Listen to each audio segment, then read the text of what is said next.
Hello and welcome to the Thing I Love Most show with myself, Nolh. We are back. I can't believe I'm saying that we are back. It's been so long. So thank you very much for joining us once again. Just to give you a little bit of insight as to why we haven't been here. Basically, we weren't really into football. It was really weird. We sort of went a bit anti-football, I think, with lockdown, and it was a bit weird. And I think when Mourinho signed, then we sort of went a little bit more anti-football, or his anti-football was implanted on us. And then I think with Nuno, that didn't really change much, to be fair. Everything was very depressing. Obviously, we weren't going to games very much in that time as well during lockdown, which does make a big difference. And more recently, we seem to have a little bit more time on our hands because this does take a little bit of time to sort out and organise and edit and put on socials, etc., and obviously get everyone together. And here we are. So once again, I'm joined by the fabulous Kofi, who's all the way up in Liverpool. How are we doing, Kofi? Doing well, Nolh. How are you? Yes, not too bad. A little bit warm, so I've had to close all the windows in my room. As you can see behind me, I've got my Spurs sort of collage-y. How do I call this? It's basically a Spurs print by a very talented friend of mine called Ian Salmon. So if anyone wants a Spurs print, iansalmonart.com is where you find that. Obviously, if you're listening on a podcast, you're like, what are you talking about? But we do broadcast this on YouTube as well. We've also got Mr. Leigh Curtin. How are we doing, Leigh? Yeah, very well, mate. Thank you. Yourself? Yeah, I'm good. Very well. And finally, Big Bag Don down there in Cornwall at the moment. Don, how are we doing? The dream team is back. So, well, firstly, I think there's one place to start. I mean, it's not necessarily Spurs related, but the Women's Euros were lots of fun. And we were involved. Myself and Leigh were involved. We were working at the fan party in Trafalgar Square for the past few weeks, and I was able to go to Wembley as well to see the final. And it was wicked. It was really good. I think there's been some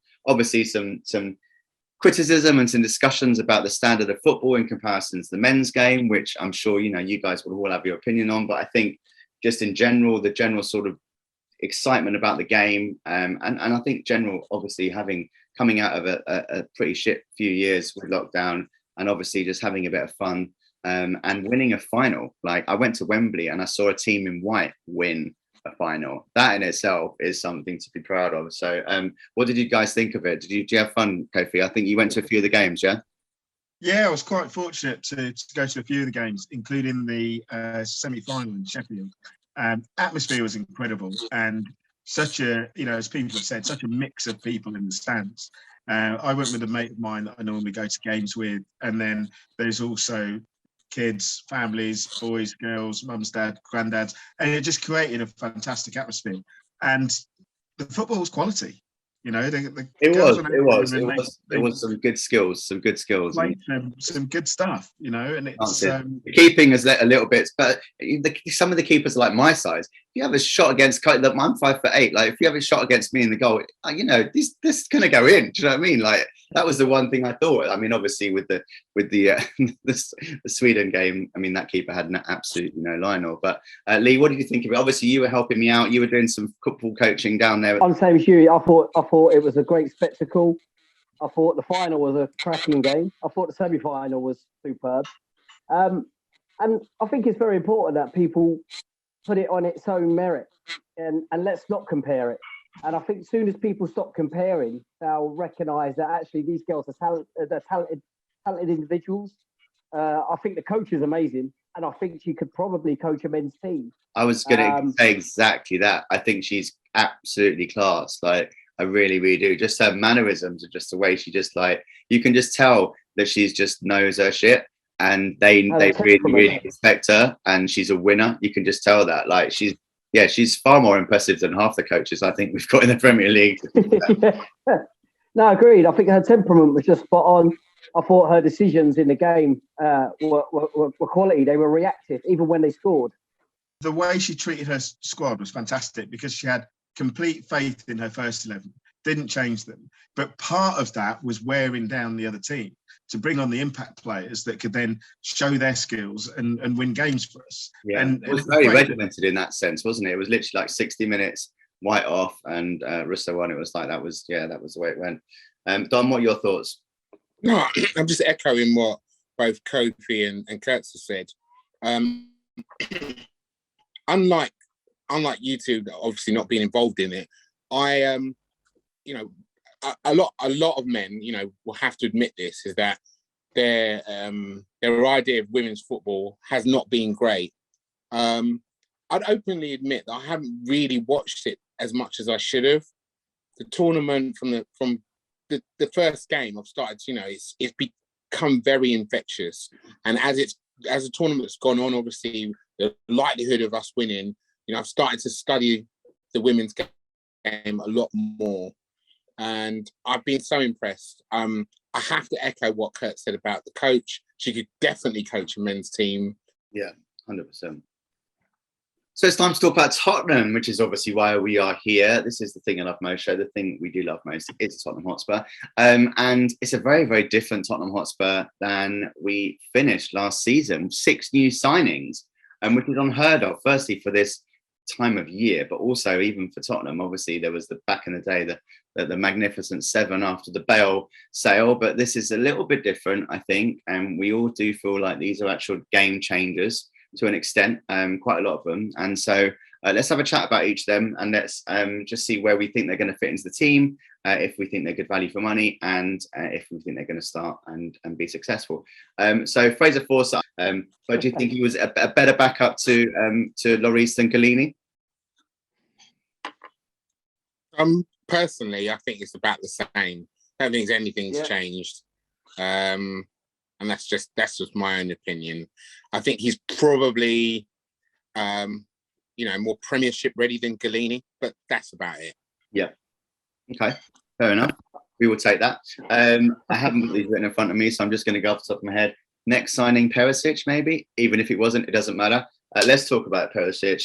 Very, very exciting signing for me. I think his age is irrelevant, to be fair. You have certain players like Lewandowski or Ronaldo, whatever their age, if they're fit, if they are, you know, well trained, they eat well, they will play into their, you know, late 30s quite easily. And he seems that way. And his stats last season for Inter from that position, goals and assists, were really, really impressive. So I'm very tempted to put him into my fantasy league team. He's only 5.5 million, but will he start? That's the question. I think Perisic is a great transfer for several reasons. Because he's going to be there on the park doing a job. He's Conte's man. He knows how Conte wants to play, so he's Conte's man on the pitch, and he can still perform. We've seen what he can do for Inter. We've seen what he can do for Croatia. England fans will be upset to see him played against their teams. He's a great guy on the park, and then off the park, as you say, he's going to be talking to Sessegnon. He's going to be giving little tips, boosting his confidence, pushing him on. So, you know, 3 good reasons. He's a great player. He's Conte's man. Yeah, and he'll help on the training part. I agree. And I think also what we found last season, I found this very, very frustrating. And if we had had the podcast on, I would have been moaning about this every week. Is the fact is, when you do play the system that Conte plays, the wing backs are probably the most important people on the pitch, because they are the driving force. They are the attacking. They are the creativity, because they're getting most of the ball. And if they are average at best, like Royale is, and Reguilon seemed to turn into a bit of an average run with no end product, really, you know, not getting to that byline, not coming up with that killer pass or a shot. There were so many times when Reguilon was through on goal and he would just fall over. And I was just like, mate, just what the hell? Like, it was mental. So now, hopefully, and with the right-hand side, I'm hoping, touch wood, Spence as well, can be that difference, can be that those attack-minded wing-backs that basically, when you look at Spence's, I know we'll come on to Spence in a bit, but when you look at Spence's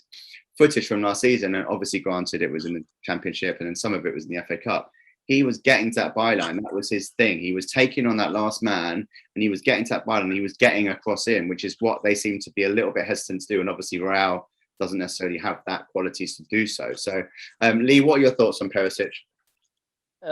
Listen, again, just to echo a couple of points made there. Age has got nothing to do with it, as far as I can see. There was a picture of him earlier, and he had his top off, and he's ripped down like Ronaldo. I mean, physical shape is unreal. So you've got to park that and go, look, he's that modern day professional who looks after himself and wants to play at the top level for as long as he can, it seems. But he's one of Conte's trusted lieutenants. He's got great European experience. He's got quality stats from last year. And more importantly, he's actually a winner. So he knows how to win. He knows how to win club games, top European club games. He knows how to win, country games, big country games. He's going to be massive. And we spoke about Sessegnon there. And if Sessegnon doesn't learn from Perisic over these next 2 seasons, he will never learn. That'll be a wrap for him.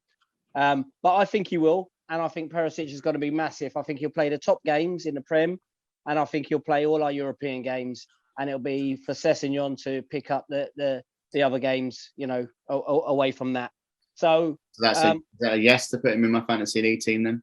I would definitely get on that. I reckon he's got at least 6 or 7 goals in him in the Prem this year. 5.5 million. That's pretty decent, to be fair. Although Chilwell's 6 million, and Chilwell is pretty attack-minded as well. So that these are the dilemmas that a lot of football fans are having across the country. Don, final thoughts on you? Yeah, just echoing Kofi and Kurtz's thoughts there. I think as fans, we should be really, really excited about Perisic. Yes, as Kurt said, he is Conte's lieutenant, and I think we're going to get goals out of him. The knowledge that he passes on to Cess is going to be, is invaluable. And of all the signings, even though he hasn't been fit and the cameo roles he's played during pre-season, I've seen enough. You can see the quality there. And Conte's mentioned that, he's not the Ivan that I know, meaning that he's not quite fit yet. And but you can still see the quality. It's like so. I'm excited, and I think all the fans should be excited. He's very two-footed as well, which I like. And absolutely, we got Kane and Son up front that are very, very two-footed as well. And that I think that's really, really important. When you are that attacking, when you get to that final third, you've just got a little bit of something more, because then the defender doesn't know what you're going to do, because he can't necessarily put you onto your left if you're obviously going to whip it in with your right. So I think it's a very, very good signing. Was Bissouma the next signing? And Bissouma was the one that really, really sort of just jumped out at me, because it came out of nowhere. Like, it was a proper left field. There were Arsenal fans obviously dreaming about him and singing about him on another YouTube channel that we won't mention. And I think obviously a class player who ran us ragged in the games that he played against us for Brighton, and in a very good Brighton team, and we got him for a wicked price. I think he's probably not maybe sort of wormed his way into the team yet. I don't necessarily know if his fitness levels are up to scratch after obviously he had COVID in Korea, but I think again, I don't really know what Conte's first 11 is going to be with him in the team. I think for me, he's obviously a better player than Holberg. I'm sure you guys would agree, because this isn't the group of complete Holberg lovers, as we know. But I just don't know him. I don't know what he's going to do with him. I don't think he'll start on Saturday. I think as Leigh will come on to mention when we talk about lineups, I think maybe he's going to go for Holberg and Bentancur in the middle. But so what are your thoughts, Don, on the Bissouma signing? And are you excited, or are you still sort of? I'm excited. I'm not excited yet, because I know that he's probably not fit. The games that he's played, he's been very sort of subdued, if that's the right word. Doesn't seem like he's quite up to speed, and as you mentioned, COVID is probably the main factor in that. We needed competition in the middle of the park. Bentancur and Højbjerg did a great job at the back end of the season, but as you mentioned, we're not. And so this is a personal note. I'm not a massive fan of Højbjerg. I don't see what other fans see. I've heard other fans speak of him as a future captain, and there's certain things. I think he speaks very well. I think he speaks very well, and I do think he's a leader. So I could see why in that respect. But I think the problem with him last season, I think he just got tired, and I think he was being rinsed. Obviously, Skip was injured, and even before Bentancur came, he plays the most games in the central midfield role. And I think, that's why I think these signings are really important, because they're going to give him a bit of a rest. He's not going to be that type of player to completely unlock defenses, but he has done that kind of, there was quite a few passes, like, for example, in the Leicester game, he did the pass to Doherty, which was where the Bergwijn equaliser came from. I remember he did a little chip to the back post for Kane against Leeds. So he's he does have that in his locker, but he's not there for that fact. You know what I mean? He's there to win. For me personally, if he's got time to think, he normally does the wrong thing. Honestly, it's like if he's got more than a few options and there's players running, he just doesn't seem to do the right thing. I mean, I'm hoping he proves me wrong this season. I really do. But I'm glad, going back to Bissouma, I'm glad that we've got competition. We've got somebody now that, should it not be working, he can come off. He can take him off. I think he starts for me. They love Captain Ho in career, but I really think that he'll start the first few games because of how the team ended last season and players that have been playing well together. But I reckon as we get into the season, it'll be Bissouma, Bentancur and Skip in there. We're going to play so many games, aren't we? I wouldn't be surprised if they all play about 35 games, 40 games. Like, do you know what I mean? That's going to way. There's 5 subs this season.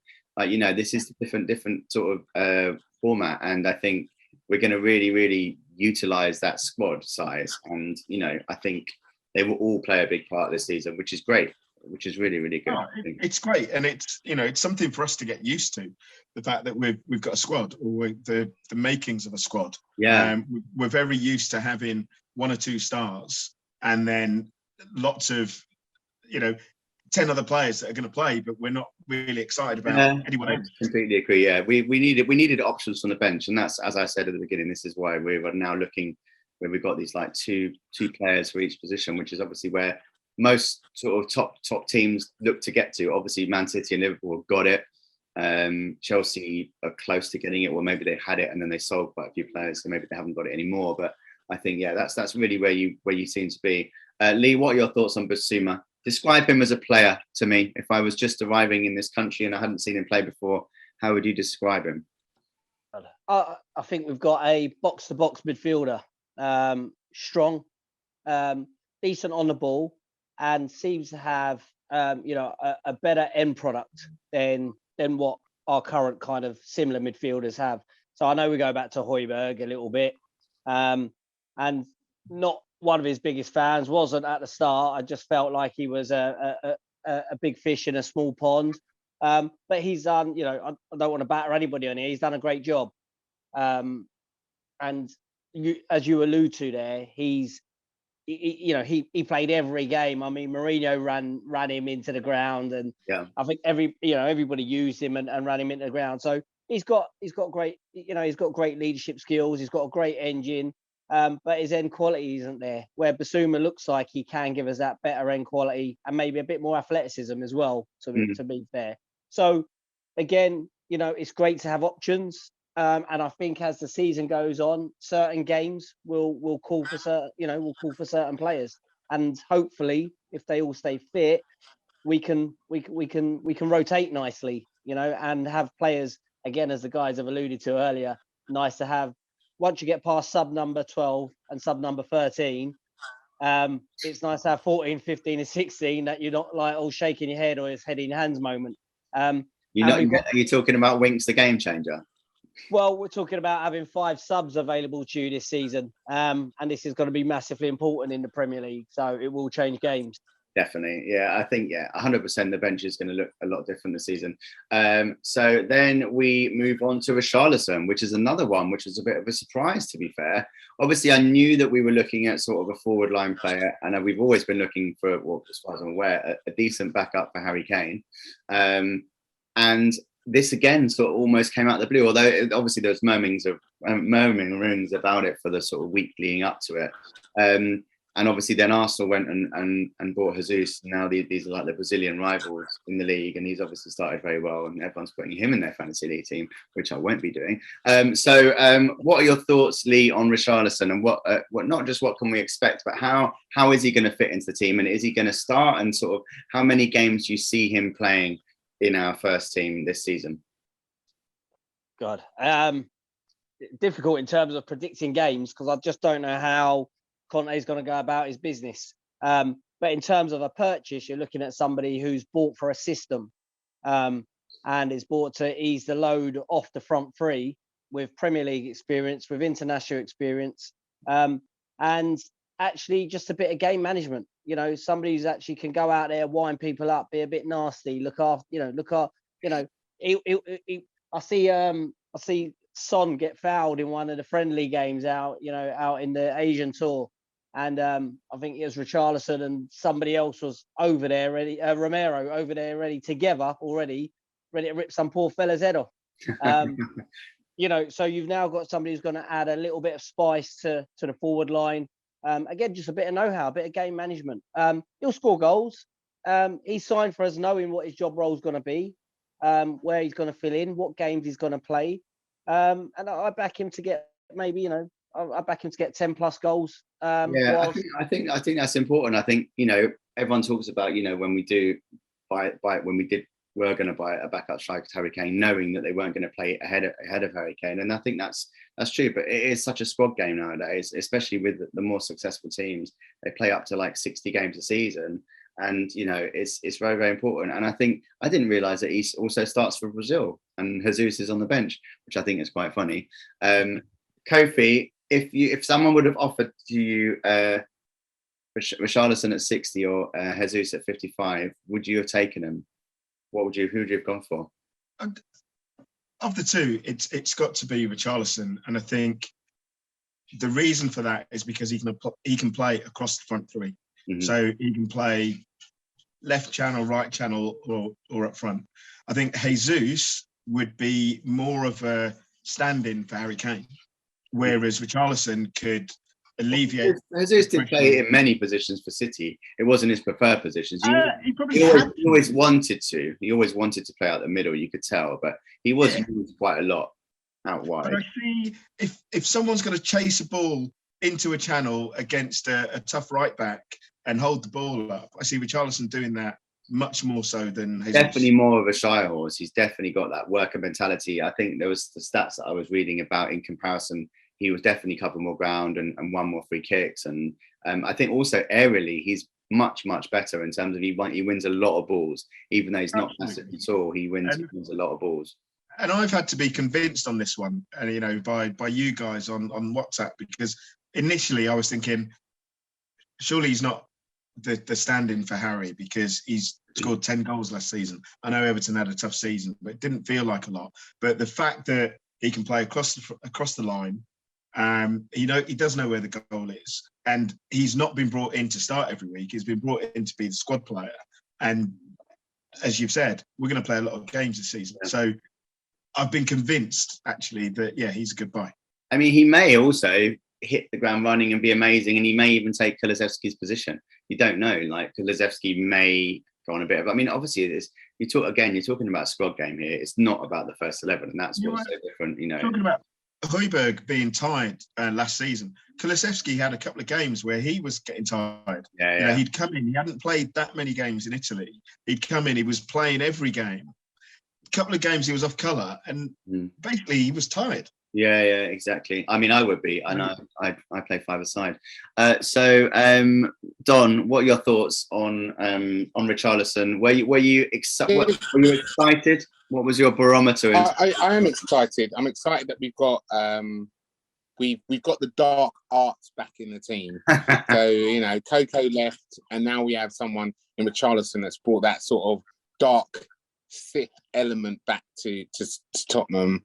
Is going to win us some, not only foul people, but win us. Yeah. I mean, Romero does that, but Romero's not really more dark arts, more like sort of just martial arts. Exactly. And I feel like fucking assassin. The man is Tekken. He is literally like when he came through on that Roma player, and it was just like and he just walks off. He's just nuts. He's like them guys in the pub that you see that just love fights, and then they just like knock a man out and just walk away as if it's nothing. I've seen that a lot in my life, not for myself, but it happens, and they're just so blasé about it. It's like, oh yeah, I'll get up later. What do you know what I mean? I'm gonna go and get another fight. It's fucking nuts. He's amazing. I mean, I love him. He's class. But yeah. Anyway, sorry. Carry on. No. I'm just I definitely feel as if when Coco left, something left the team. And Richarlison's going to add that element to it. I always felt like when we're in with our transfer policy, looking at the market, it was all important to find Premier League players, and Basuma and Richarlison, we've got two quality signings in that, people that understand the Premier League. It was important to sign players that understand the league, and we've got that with Richarlison. I was, at first, I've got to say, I had to kind of be sold in, like Kofi. I wasn't too sure, but I'm pretty confident he'll score. You can see the way that Conte is talking about him. It was definitely a signing for him. It wasn't one that the club's made for, oh, there you go. It was definitely one that he definitely earmarked someone that he wanted in there. You know, I'm of this belief that during the season, as it bears on, and we have a number of different games, that sometimes Kane won't play and Richarlison will have that forward line. That's what we want, don't we? That's what we want. Kane needs to have a rest. That's what happened in the past, and that's why his injuries have come. And you know, that's really, really key for us. Okay, so what about Longley? Am I pronouncing that correct? Don, obviously, you're a man of the world. Listen, of all the signings, I'm excited about all of them. But of all the signings so far, I'm extremely excited about Longley.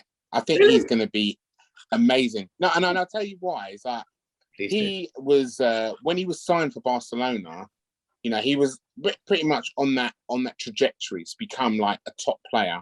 And since he joined there, it hasn't worked out for him. But that doesn't, you know, looking at him and looking at his VT, I know VTs aren't, you know, you shouldn't really just go off that, but he has, you can see it. He's got the qualities there. And the last game that he played against Roma, when he came on, he looked, I don't know about you guys, but on the ball, you know, he looks better than Davis already. So I'm pretty confident that we've got a decent player. Has he got pace though, Lee? Yeah, are you excited about it? Are you worried, Lee, about his lack of pace in the Premier League? No, because I think he appears to pick up very good positions. His positioning seems to be, you know, on point.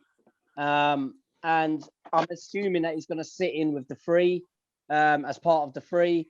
And yeah, if we play properly, if we play the right way, and if the back three gel, he shouldn't be getting exposed.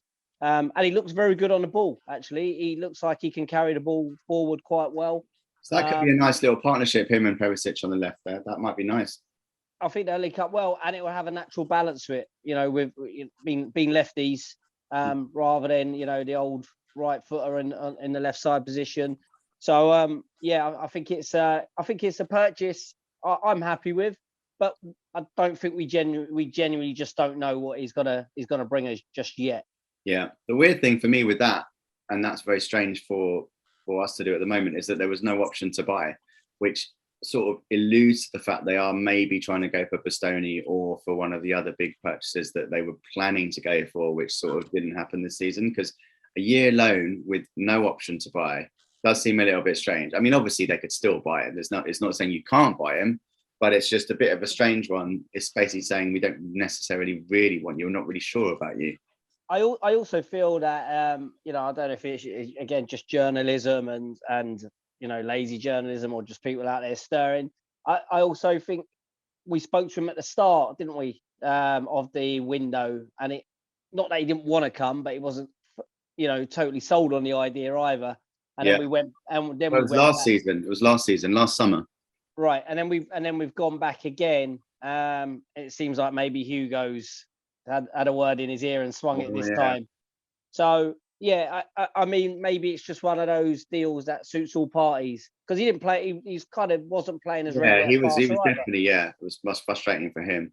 Kofi, how would you rate the Longley signing out of all of our signings? Where would you put it in the list if you have to categorise each of them? I don't think, like Don, I put him at the top, but I think he's a very good signing in terms of Ben Davis probably had one of his best seasons last season, not just for us, but for Wales as well. It was just classic sort of body on the line type stuff. And if he's doing similar sorts of things this season, he'll need a break. So to buy in a left-sided centre-back that has got quality and has just had a tough time at a club that he's not comfortable at, and they haven't played him regularly, then that's a good thing. So I think it's a great signing. I think a really good, solid signing. I haven't seen a lot of him, so I can't put him at the top of the list. No problem at all. One person that I think for me is potentially going to go to the top of the list would be Jed Spence, because I think he's absolutely class, and I think he's got all the attributes to do really, really well. I'm so pleased that we got him. And yeah, I'm really, really excited about him, because it has obviously been a frustrating position to see for us as Kyle Walker-Peters fans, to see, obviously, firstly, Doherty struggled at the beginning, and then obviously Royale has come in and not really set the world alight. And so it's definitely a position that's there for the taking. I think Doherty did very well after we did get played in his preferred position, which was right wing back. I think when he was played on the left-hand side and maybe at right back, it wasn't as he would liked. But I think when he did start a few games and he had that sort of goal against Leeds and then he got a goal against a couple of others, maybe in the Newcastle game, I can't remember. But yeah, I think he had a good run, and it was frustrating that he did get injured against Villa, because he was really like sort of at the top of his game. So I think he'll start on Saturday probably. But yeah, Jed Spence, I think he's just what we've been looking for, I think, in that role. Like, he's an attacking fullback, he's pacey, he's skillful. He's gonna try and beat that man. He's gonna get to the byline. He's gonna give us end product. He's gonna give chances to those front three, and we can't ask for much more. To be fair, I'm really excited. What about you, Kofi? Oh, I'm excited, definitely. I think in the FA Cup he played against at least 2 Premier League teams. Played really well, took people on. Obviously, he was one of the stars in Forest being promoted as well.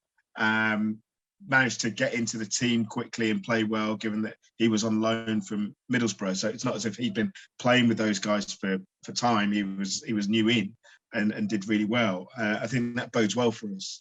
I do think the press have made a lot out of Conte saying he was the club's buy, not mine. Yeah. So I don't think it matters. Right. I think he turns up, he does the job in training, Conte starts him. I don't think Conte's going to hold a grudge against Levy for it's nonsense. Yeah. What we've got is a manager who's honest, and unfortunately, it was used against him. Yeah, I can see that. Don, I know you were obviously massively excited about Longley. Are you as excited about Spencer, or is the jury even more excited, mate? Even more excited. But you know what? This is going to take time. I don't think it's an instant. This guy's going to. Yes, Kofi's right. If he plays well, he does this stuff in training, he will play. But I think this to me smells of something that's going to take almost like mid-season before we start seeing him. And unfortunately, I'm a little bit annoyed because you mentioned Doherty, no one's mentioned Emerson Casino Royale, as we like to call him. I have quite a few times. I call him Royale. The majority of Spurs fans know that Emerson Royale is not a right wing back. Not a footballer. But Doherty, for me, he's in the same boat. I'm slightly concerned that we haven't really addressed that position. Yes, we've bought Spence, but I feel like we should have gone out and bought someone else as well. I don't think Spence was the ultimate answer. At least one of the 2 players from Doherty and Royale should have left in this window. They still might do. There's still time, but I don't think there's any way that you can say that Royale is in the same bracket as Doherty in terms of a right wing back role. That's madness. Absolute madness. When Doherty was played in his position, he scored goals and he got assists for about 10 game period. He was smashing it in his preferred position of right wing back. Royale that's 10 games in 2 seasons, mate. That's only 10 games. That's because he was played as right back and played as left wing back, and he was also not confident because he wasn't being played. When he was confident, when he was in his position, he was productive and he got fucking goals and assists, which is what you want. And Emerson Royale has never ever done that. Like probably 1 or 2 assists and 1 fucking fluky 2 goals or something. No, not having that. But they both scored the same amount of goals, by the way. And Doty's been here for 2 seasons. Did you see the goal Emerson scored? You're talking about the cross that went in, and Listen, the goal's a goal at the end. The one that he fell over the line. He literally fell over the line. I'm not denying the actual goal. But what I'm saying is, a minute, I'm just going to looking at the stats here now. I'm looking at the stats. And they scored the same amount of goals. We're shit about stats. I've seen the man play football. That's enough for me. I've seen the man play football. I've seen Lee sent me footage of him literally just hitting it out of the player and then falling over. Right. Lee has sent us all footage of what he's done, and I just think they're both in the same boat. It's all good to have opinions. To go. I'm not saying one should stay and one should. I'm saying I'm saying Weil should go and Doherty shouldn't. But anyway, it's good to have opinions. Perfect scenario for Jed Spence, in that there's 2 guys there that we're all bickering about. This one can do this one can't do that, and I think Spence has got it within him to just push the 2 of them out. Yeah, he's definitely got everything, all the attributes to be a lot better than Doherty. Don't get me wrong, but Doherty already has the attributes that are better than Royale. Honestly, I'm going to meet you in a minute. Oh, no, sorry. No, my perfect scenario would have been both of them go, and we got Carl Walker Peters. Yeah, that would have been nice. That would have been it for me. And you'd have Carl Walker Peters and Jed Spence as your 2 right. That would be nice, but sadly we're not in that situation. Lee, so finally, just talk to us about Jed Spence so we don't have to hear any more from Don. Listen, I think he's an exciting talent, and he's obviously, we talk about his age and how young he is, but actually, some of his performances, all of his performances that I've seen during the FA Cup run, a couple of the league matches that I watched, and in for the under-21s, the England under-21s, he plays with great maturity. Actually, he's quite composed for his age, and I think that's something that we should recognise, and that allows you to give. Or to have good end product, that not rushing, not panicking, just not snatching at the ball. Somebody's actually comfortable, backed himself. He's obviously quite a confident lad, maybe a little bit too outspoken for Neil Warnock at the time, but hey, he's obviously somebody who backs himself and thinks that he's got ability, and when given the chance to show it, he showed it. And let's have it right, he tore up a couple of Premier League teams down the left hand side of the pitch. Not they were no flukes, because he did it repeatedly. And he couldn't be stopped for 90 minutes. So I think we've got a good talent there. I think he'll have to ease his way into Premier League. It's not an overnight transition, but I think we'll see good glimpses of him early on. And I think maybe the one thing Don is right about in this case is maybe halfway through the season he will really settle in and start to show what he's about on a consistent. Yeah, one thing.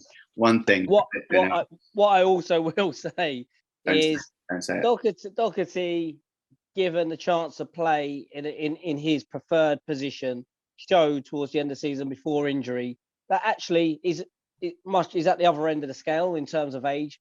But again, showed consistency, showed composure, showed end product that he didn't show when he was playing left wing back or just right back, or when he was just moved around or was picked by 4 different managers.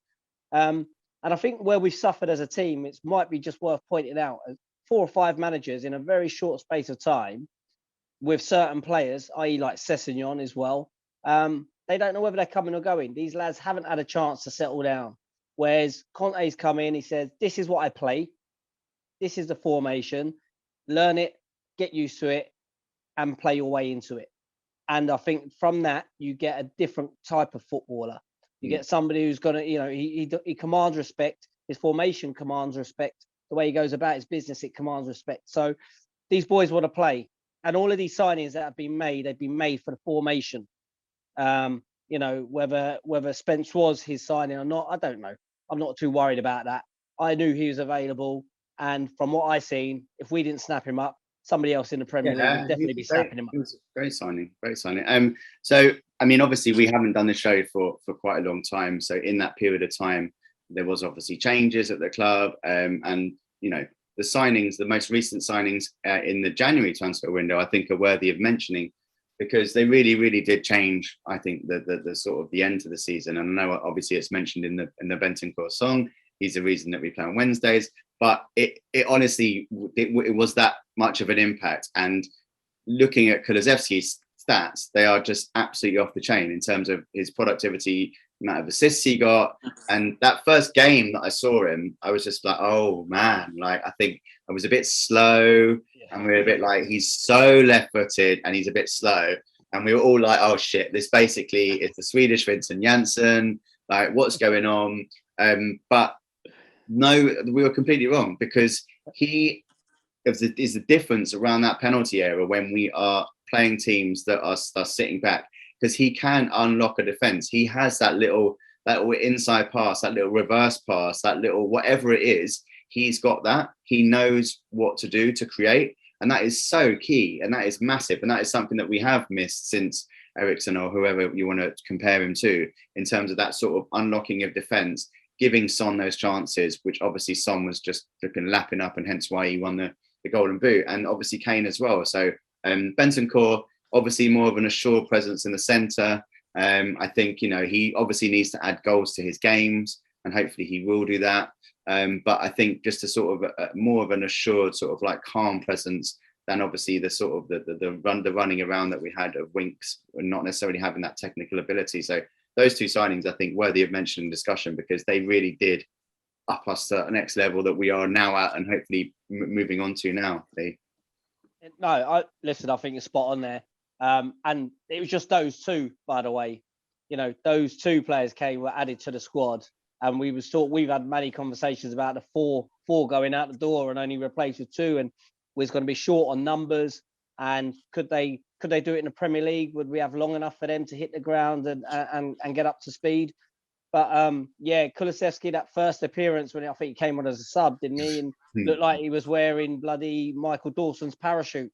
And it was just, oh, what have we done here? But, listen, what he's done since, great intelligence, got a football brain. And it's quality when you see it on a winger. It's quality when you see it on somebody who can use 2 feet.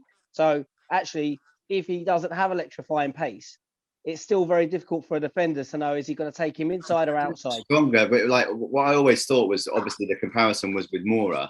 And I think with Moura, obviously he had pace, and he can obviously, take a player on, he can run, but the end product was not really there. Sometimes he would lay it off, sometimes he would win a foul, sometimes he would just literally knock it into the defender.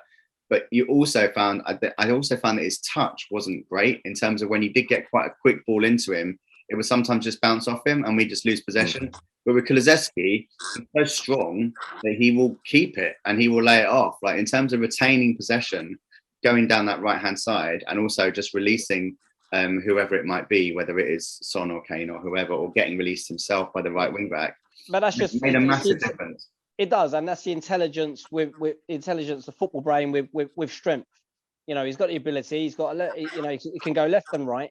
And he's replaced Lucas Moura in that position. And, as you know, I'm a Lucas Moura fan. I love Lucas Moura, but Lucas Moura will just get the ball and run straight through a wall. And at least Kulusevski looks for the gate to go round. And it was a great addition. It was a great addition. It was one that was needed for us in terms of goals and assists. That contribution. And just very quickly there on Bentancur, just so assured. Just lighting his Hamlet as he picks up the ball, lighting it, then picking a pass. He's just a cool head around the box. Somebody who's not actually panicking. Somebody's actually not just shitting their pants and trying to get rid of the ball as quick as they can. He gets it. He looks for a pass. He looks for a clever pass as well. So he's not just trying to get rid of it, and the ball then comes back, and then we're back under pressure again. So I think he made 1 or 2 errors, but you know what? That's just to be expected. That's his style of play. Yeah. And I like him, and I think he'll grow in. I think he'll grow into it as well. They're both so young, aren't they? At the end of the day, like it's the great signings. Kofi, were you as impressed with the signings? And who's been your favourite? Or obviously Kulusevski's had more of an impact, but were you equally impressed with Bentancur? I think they're both fantastic signings, and I think in the past you've had this thing of it takes a year for a player to get into the Premier League. These guys came in halfway through the season and they were there in game 1. What I love about Bentancur is, he's so cool, calm, and composed, but he's also optimistic and has the ability to execute that optimism. You know, some of the balls that he was playing through the lines, from where he was deep over into the right channel were fantastic. You know, a ball that, you know, Winks might have played 4 years ago, but hasn't done in the interim period, whereas Bentancur's stroking it across the park, and you're like, fantastic. And then also, you know, his quick feet when he's on the edge of his own box to get away from people, you know, brilliant. I think something that I remarked on Kulusevski in, you know, his first or second game was he can pass it to a man, which shouldn't be remarkable. For us to have a winger that will go down the line and then check back, and then pass it to someone else, it was like, yeah, he's found a man. Like you say, Sonny was lapping it up last season. I think both of them came in, made an absolute impact. But for me, Bentancur, I just think quality and his vision and his ability to execute on that vision is fantastic. You in agreement, Don, with everything that's been said, or do you want? Absolutely. I mean, just to add to that, I think that we need to think about, and Leigh actually touched on this, was when the two players that came in, and they were only two players that came in. The worry was, you know, the players that were going out, and we didn't miss anything from the players that went out. We didn't miss, you know, a few people that were like, let's keep Ali, let's try with him. You know, he left, we weren't really worried. And, you know, the players that went out on loan, they're not for Spurs, you know, the Lo Celsos and the Ndombeles of this world. They're not really Tottenham. They're good players though, but they're not for this squad. And so you always felt that if they were going, you kind of needed to replace them with something. And only two players doesn't seem like a lot. And, you know, those two signings got us over the line. So, you know, with that, you have to mention them. We have to big them up. Kulusevski, I think there's a lot more to come from. I think that he's going to really light it up next season. We only had half a season of him.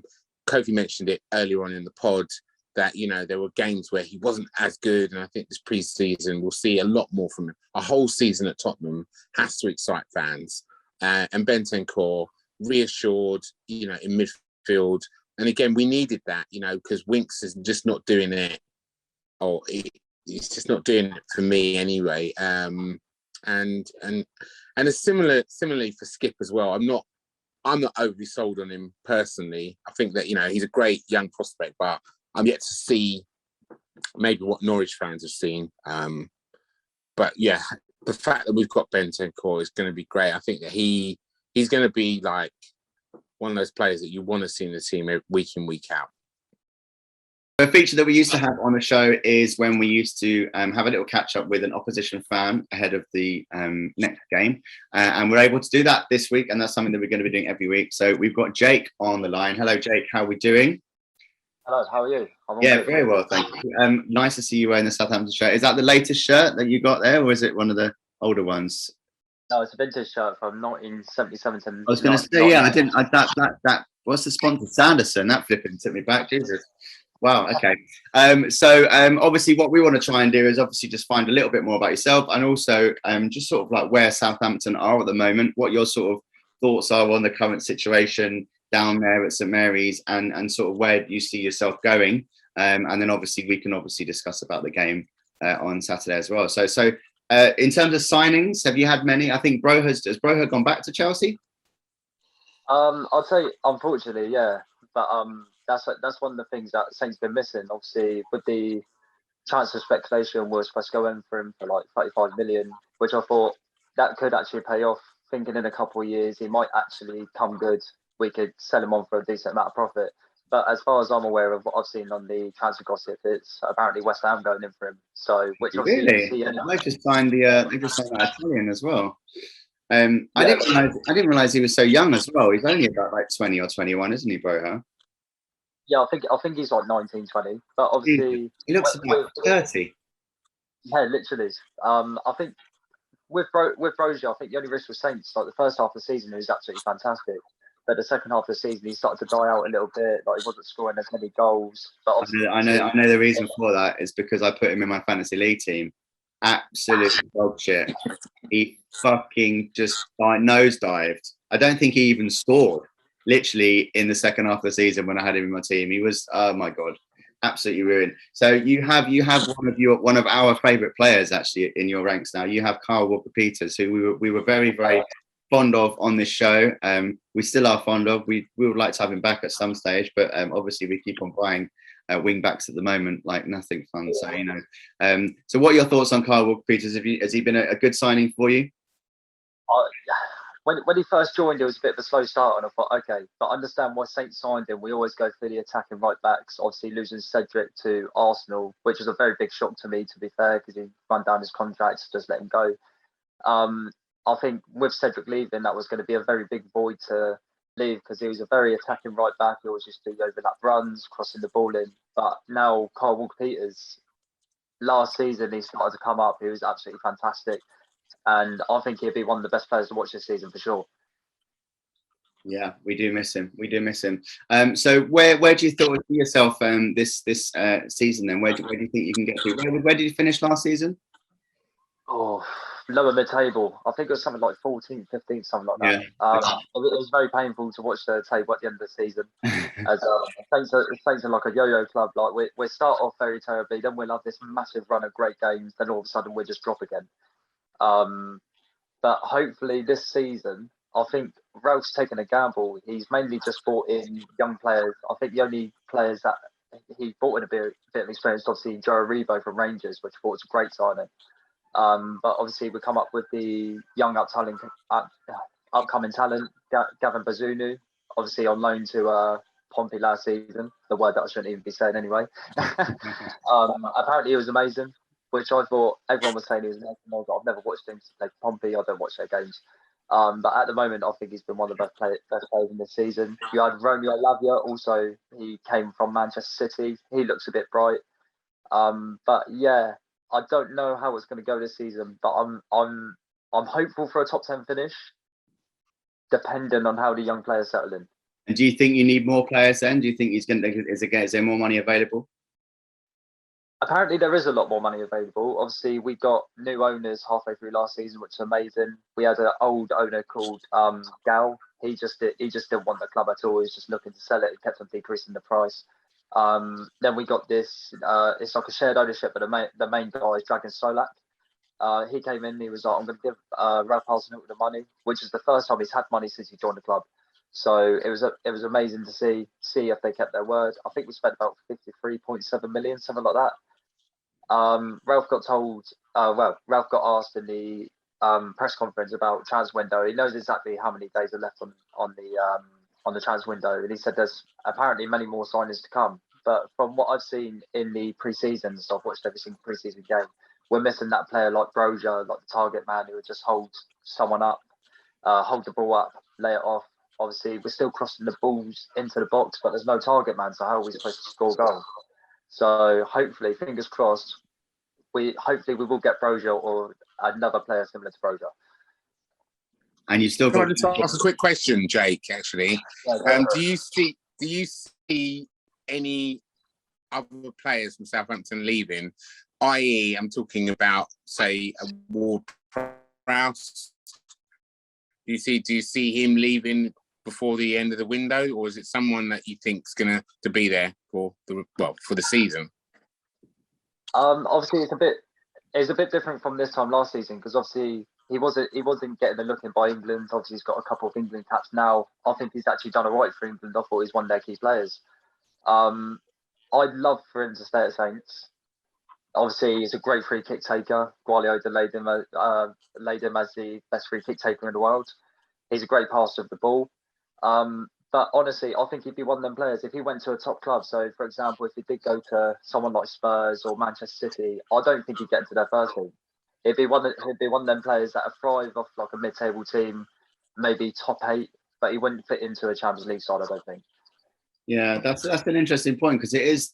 Apparently we are still on the lookout for this sort of like creative midfielder who is good at set pieces. There's talk of Maddison, there's talk of other players like that. But again, and I'm sure the guys will agree, it is an interesting one to know where they would fit in. Maybe they would go and change the formation, and it would be a 3-5-2, and then you'd put someone a little bit more centrally, and they'd go Son and Kane up top, but then you'd be dropping Kulusevski. So it does seem, I don't know. I mean, obviously it's a squad game, as we know. Richarlison was bought of that mould as well. But yeah, I think Ward-Prowse is a great player, and we haven't had a person to take corners for years, or free kick. A direct free kick, I think Ericsson was probably the last person who could, but he couldn't take a corner. So I mean, we're struggling. We are really, really struggling. So anyone who can take a set piece, I think we should be throwing money at. I think, unfortunately for us, we've seen a lot of Ward-Prowse at his best. Nailed it. I mean, that last season, that was a turning point. I think last season when we had that run of games, and it was Southampton and Wolves, but that was a really poor performance. Defensively we were calamitous that day, and that was horrible. But great. I mean, obviously 2 great crosses from Ward-Prowse, and then it was 3-2. So that was a bit of a crazy game. But yeah, those are sad times. To think of where we finished and where we were at that stage is quite crazy. But obviously we are at different levels now. Even though we obviously had that defeat to Roma at the weekend, we are hopefully all set for a start to the Premier League season. So this is where we go round the group and we talk about the predictions for the game. I mean, do we think, firstly, let's talk about who we think is going to play. Do we think it's going to be Doherty right back and Perisic left back? This might help me with my fantasy league team, by the way. So Leigh, who do you think is going to be the starting lineup? I think Perisic will start. I think actually the starting lineup would be very close to the Roma game in that particular first half. Doherty hasn't played too much pre-season, has he? Because he's been out injured. So that right side still seems a little bit up to grabs. He's going to start, though, I think, probably. He'll start, and then he might come off after 60 like he did because he'll be tired. But I think that's the plan. He doesn't seem to be considering Spence at the moment. No. But, I mean, he joined us quite late as well in terms of pre-season. So the boys who were signed early, I think they've done the majority of the work. So I think it'll be I think the starting 11 will be very close to that Roma starting 11, actually. Yeah. Okay. So in terms of score, what are you going for? We obviously always do this, and I always go 2-1. I'm not going to go 2-1 because I think we're going to come out all guns blazing. And after just speaking to Jake there, who was obviously the man in the know when it comes to forward line play, there might not be much of a goal threat. So I'm going to actually go 3-0. That is a statement. I've never done that before. Jesus. Well, I like your intent. I like your optimism. I think we're going to go have a bit of intent as well. Kane and Son and the boys on the front line supporting all look quite sharp. So actually, I'm going to go for goals as well. I'm going to go for 3, but I still think we're going to just be Tottenham about it and let him one unnecessarily. So I'm going 3-1. 3-1. Okay, Kofi. I think we'll come out firing. Absolutely. I think there's a lot of positivity around the club. So I think we're certainly going to score 3 goals. But I agree. We're going to score 3 goals. Yeah, I love that. I agree with Kurtz though. Not just because it'll be just like us to let a goal in. We were like one of the most solid teams in the final 10 games of the season. We were absolutely rock. Southampton often score against us. Yeah. It's they, for one reason or another, they know how to get through us. So I can't see us winning 3. Well, they know how to take a set piece. It's more than us. Do you know what I mean? That's probably why. It doesn't take much. Yeah, and we will oblige. We will do a stupid tackle from 25 yards out and upset some man a moment. Yeah, I mean, Romero, for all his qualities, is not great on set pieces, and yeah, he might get found out. But Davies will probably play. Are we thinking Davies will play, or do you think it was going to be Sanchez maybe? I think it's going to be Sanchez. Yeah. And like, I agree with you. I think the goals are going to come in. But then I don't agree with you guys. I don't think it's going to be 3 goals. I think actually it's going to be maybe 4 or 5. What? So I'm going to go. You've been picking up some. I'm going to go 4-1. Ripping out. I'm going to go 4-1. Guys. You've been buying. Sorry, Jake, but I just can't do it. You've been buying some local and smoking some local produce down in Cornwall. Yeah, definitely. There's some cider here that you'd love to try. I bet there is. Yeah, get me on that surfboard. Okay, so finally, you've heard our predictions, Jake. It's over to you from the Southampton side. I mean, to be fair, you've all heard us being quite, confident in our side, but this is classic Tottenham fans here, and this is classic pre-season stuff. This will end very, very quickly. So, what are your thoughts on the game, and what are you hoping for scoreline wise? I think both teams have made obviously quite a few signings, depending who Conte and Hosmer would put out for the starting 11. They still need to gel at the end of the day. So, to be fair, first game of the season, I think is pretty much unpredictable because anything can happen. So, but to be fair, the past couple of times I've actually been to Spurs' ground, it's always been 3-2. Okay. So for the past two, thinking about, I know Bezunu let in 2 goals against Villarreal on Saturday, but I think he's an absolutely solid keeper. I think he could actually keep Kane out. Wow. Okay. Bold statements here. Bold statement, and it might bite me after Saturday at 5 o'clock. But I think it's also depending how Saints play as well, because we can be quite vulnerable, especially if we play like a 3-5-2. And that's what's been scaring me for the past pre-season friendlies. We have been doing a lot of 3-5-2. Because let's face it, if Saints leaves that in gaps, Kane and Son will be all over that. All they got to do is put a ball over the top and they're gone.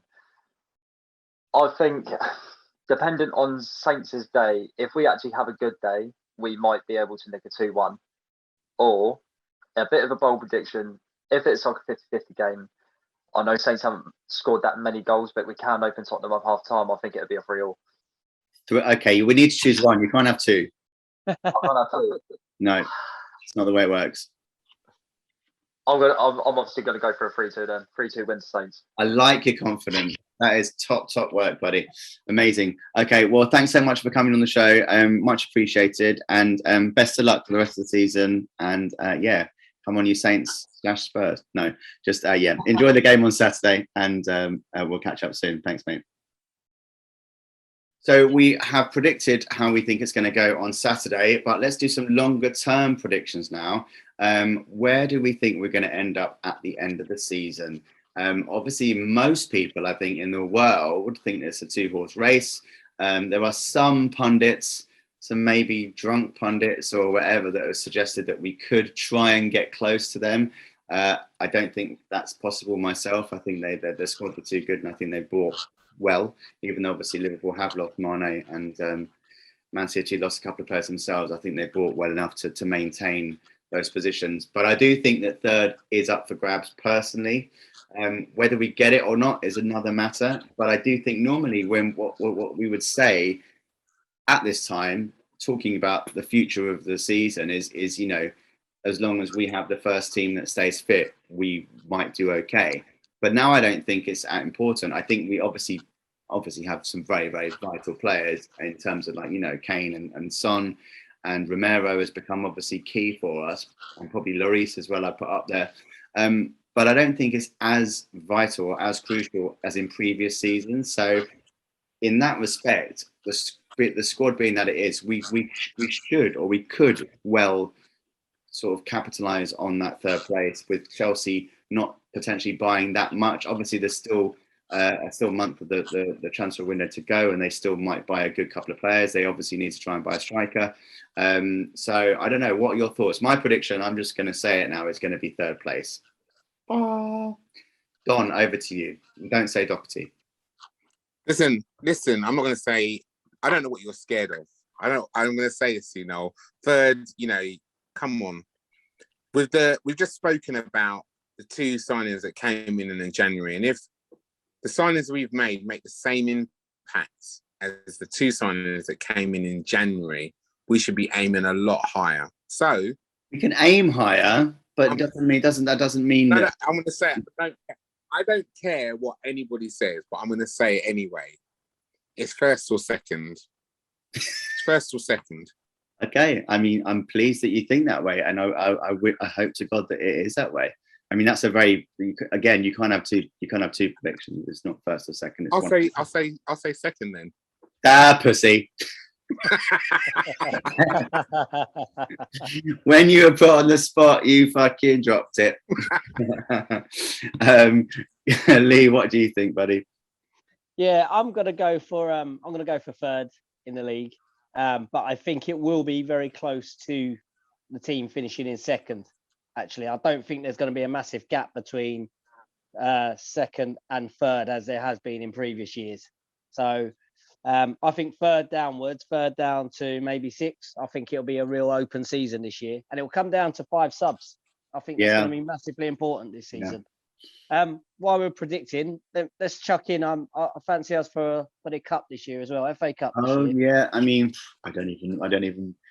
Yeah, I've just seen a final at Wembley, so I'm happy we won that. Yeah, definitely third and a home cup for us. Yeah, for sure. It would be nice for sure. Kofi? As the only team that didn't lose to either City or Liverpool last season, I think we have to go into the season with confidence. To take 8 points out of those guys and upset people along the way was great.